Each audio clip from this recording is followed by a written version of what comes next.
അവനെ ചൂളം അടിക്കാതിരിക്കും രാത്രി വല്ല എന്തെങ്കിലും കയറി വരും. അച്ഛമ്മേ, പാമ്പിനൊന്നും ചെവി കേൾക്കത്തില്ല. അത് എർത്തിന്റെ വൈബ്രേഷൻ കൊണ്ടാ മൂവ് ചെയ്യുന്ന തന്നെ. പിന്നെ അതെങ്ങനെ കേൾക്കണമെങ്കിൽ ഓടിക്കുന്നുണ്ടോ ഇല്ലയോന്ന്. ഉണ്ണിമോനെ കാലാട്ടാതിരി അമ്മയ്ക്ക് ദോഷമാണ്.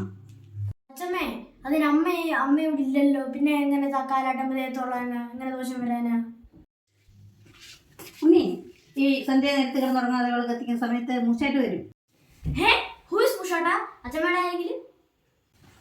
ഉണ്ണി നാഗം വേട്ടാതെ രാത്രി എന്താ കട സൂക്ഷിച്ചിരിക്കണേ.